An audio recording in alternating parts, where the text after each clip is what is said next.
Arthur sat in the wicker chair on the balcony, facing the ocean the way he did every afternoon. The chair creaked when he shifted his weight, but it was a familiar sound, one he trusted.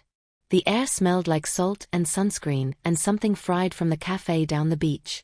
Waves moved in slow, patient lines, as if they had nowhere else to be. He checked his watch. Not because the time mattered much, but because it helped him feel prepared. They said after lunch, he murmured to himself. Plenty of time. The beachside retirement home was quiet in the early afternoon. Most residents were napping or watching television with the volume just a little too high. Arthur preferred the balcony. From here, he could see the boardwalk, the tops of umbrellas, and the distant shimmer of water that always looked slightly unreal, like a painting that never dried. A bird landed on the railing. Arthur noticed it right away. He always did. This one was small, gray with a pale chest, and it tilted its head as if it were studying him.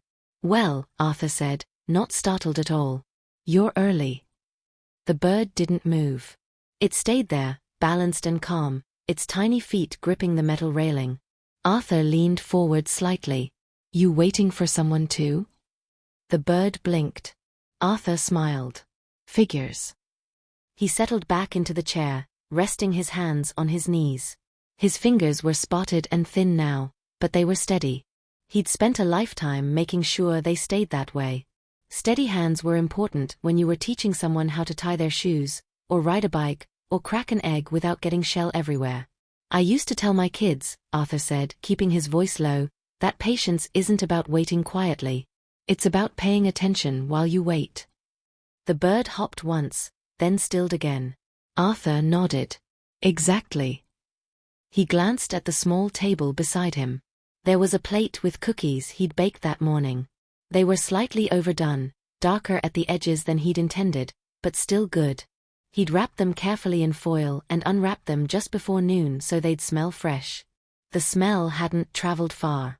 The wind carried it away toward the ocean. Arthur checked his watch again. "They're probably just running late," he said. He said it with confidence, like someone stating a fact instead of a hope. The bird ruffled its feathers, unimpressed. Arthur chuckled. "You don't have grandchildren, do you?" The bird turned its head to look out at the water. "That's what I thought." Arthur followed the bird's gaze. A few people walked along the beach below, their figures small and unhurried. A couple held hands. Someone walked a dog that kept stopping to sniff everything. A child ran ahead of their parents, then ran back, then ran ahead again. Arthur's chest tightened just a little.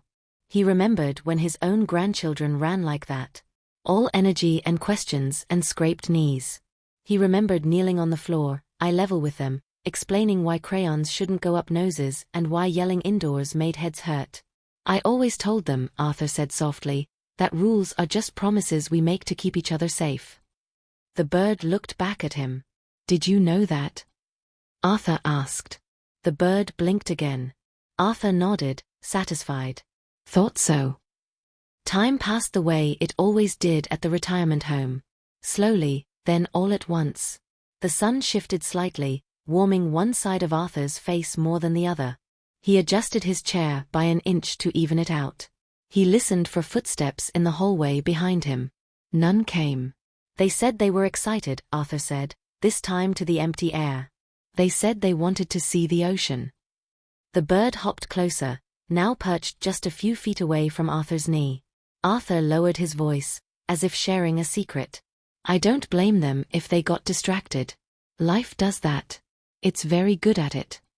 He reached for one of the cookies, broke off a small piece, and held it out toward the bird. The bird leaned forward, then hesitated. Arthur smiled. "No pressure. Parenting advice number 1.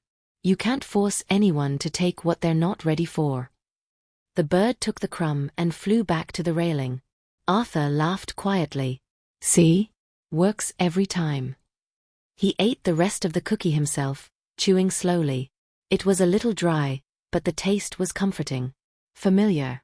Arthur checked his watch again. The minute hand felt heavier now. "They might not come," he said, finally letting the thought settle in the open. Saying it didn't make it true, but it made it less sharp. The bird tilted its head, listening. Arthur sighed. That's the part they don't warn you about. You spend years teaching them how to leave. Then one day, you're surprised when they do.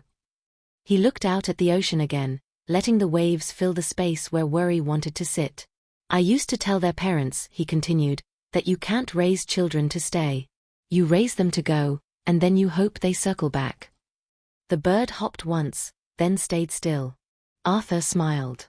You're a good listener. He glanced inside the apartment through the sliding glass door. Everything was ready. The chairs were arranged. The lemonade pitcher sat in the fridge. He'd even found the old photo album, the one with sand still tucked into the spine from a trip years ago. He hadn't opened it yet. He wanted to wait. Another few minutes passed. Arthur's shoulders slumped just a touch. It's all right, he said, as if reassuring someone else. They have their own lives. That's the point. The bird fluttered its wings, then surprised Arthur by hopping onto the arm of his chair. Arthur blinked. Well, that's new. The bird settled there, close enough that Arthur could see the tiny details of its feathers. You know, Arthur said, I used to worry about saying the wrong thing, about messing them up somehow. The bird remained still. I learned eventually, Arthur continued, that kids are more durable than we think. What matters is showing up, even if you don't say it perfectly.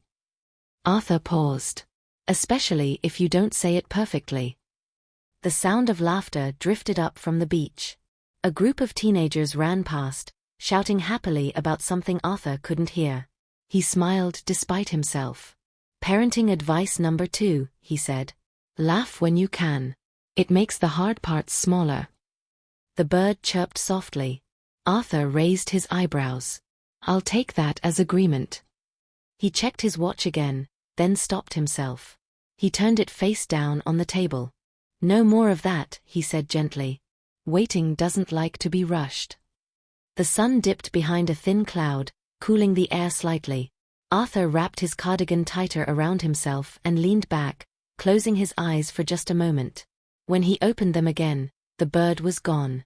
Arthur felt a flicker of disappointment, quickly followed by acceptance. All right, he said. Thanks for stopping by. He began gathering the cookies, folding the foil carefully.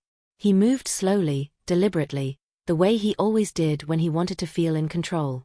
Then he heard it. Footsteps. Running footsteps. And voices. Grandpa. Arthur froze. Grandpa, where are you? He stood up so quickly the chair tipped back slightly. I'm out here, he called, his voice suddenly stronger than it had been all afternoon. The sliding door flew open. 2 kids burst onto the balcony, breathless and grinning, followed closely by their parents, apologizing all at once. I'm sorry we're late, one of them said.